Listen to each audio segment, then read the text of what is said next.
What is up, Freedom Inc. family? Oh, as you see, we are now on the backup channels where we're going to be at for a little while.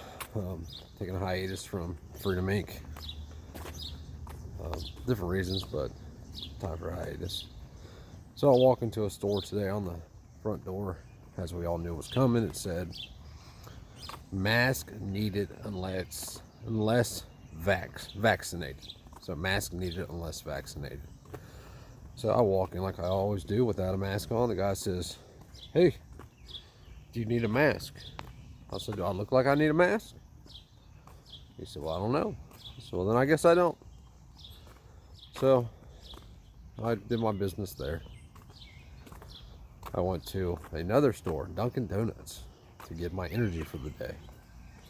Dunkin' Donuts is now offering $12.50 an hour for people to work at Dunkin' Donuts. Now I say this because before I went to school and became a fabricator, a welder, those are interchangeable sometimes. Fabricator / welder for me. I don't just weld, I fabricate too, or did. I do, whatever. $13 to $14 an hour was about what you would get for just, high school education, no kind of technical training or vocational training or college degree. Now they can't get people to work because they're giving so much free currency away. Free currency. Yes, I know there's no currency that's free. Well, our currency is free because they can just print it off. There's no need for there to be something that backs that currency, like gold or silver or anything. We can just, just print something off and spend the shit out of it. What the hell, right? Somebody in Tennessee, I only bring this up because somebody in Tennessee texted me yesterday. They're like, forget what store it was, Chick-fil-A or something like that, was offering $13 an hour to work. I'm like, well, yeah. The ideal is that they crash the economy. They give us a bunch of free money to keep people at home. Then they start upping the wage, the bottom end of the wage spectrum, in order to make the poor or the middle class poorer. Because if I don't believe there should be a minimum wage. I think that it's completely unconstitutional to have a minimum wage. If you and I want to have a private interaction, I say, "Hey, I'll pay you $1 an hour to work for me," and that $1 an hour will better your life. Who's to say that you can't accept that $1 an hour? Well, the federal government, state governments, that's who they think anyway. But what it does is that the poor don't get richer. The middle class gets eliminated.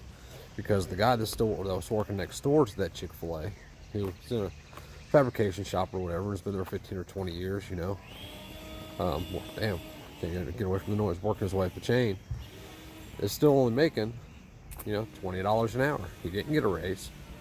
So what happens is now everybody is competing for the products. So we're competing for the homes, we're competing for the apartments, we're competing for the cars, which does what? Supply versus demand. The demand goes up, the supply stays the same or gets lessened. The value of what's left goes up. So the values of, if everybody can afford to pay $1,000 a month for an apartment, now we raise the rent for apartments up to $1,200 a month.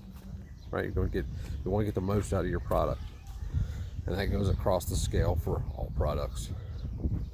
So what's going to happen? Well, exactly what we call it was going to happen. The middle class is going to get poorer. The rich are going to get richer.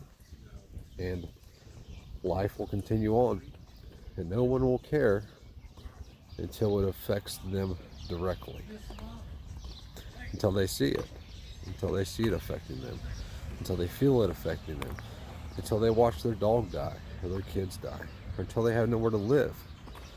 Until they can't afford a car. Until they can't afford a place to live. Regardless, it eliminates the middle class. And that's what we see happening right in front of us. And everybody's just going with the flow, man. Now, I know there's going to be somebody say, "Well, Freedom, you're on unemployment right now." That's playing part into this, and you're right in a sense. In another sense, unemployment is actually a benefit. It's not funded by society, it's funded by the employers. It's an insurance. So, kind of a little different there. Sort of the same. I understand what you're saying, though. And to a certain point, I agree with you. And I'll say this. I'm at the point to where let it crash. The only way to fix it is to let it burn. Maybe you're at a different point.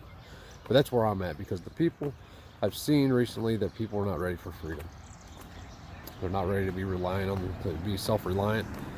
They're not ready to get away from government. They're just not ready for it. So the only thing to do is force everybody to be ready for it. Those who live, lives. Those who die, dies. And we go from there. I know it's unfortunate and it's not optimal. It's not the best case scenario, but it is what it is.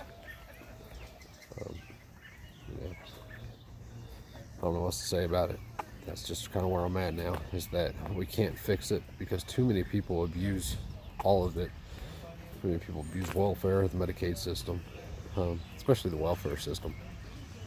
Nope, not on welfare. Could have been on welfare for the past year and a half or 2 years, however long it's been since I first got hurt. And not once have we abused it, because I don't want to take your money. I'm not about stealing from you.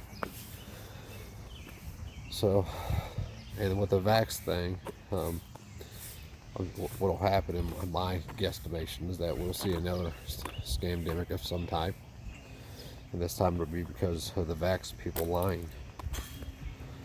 Well, they all lied and went to stores without a face diaper on. Well, let's make it mandatory then.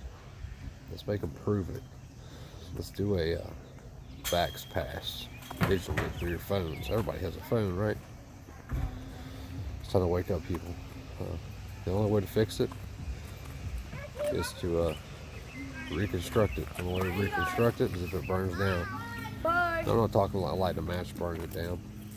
I'm just talking about letting the system implode on itself, because that's what's happening. And we all see it. We all know it's happening. Some of us will recognize it. Some of us are failing to recognize it. Some of us will never recognize it.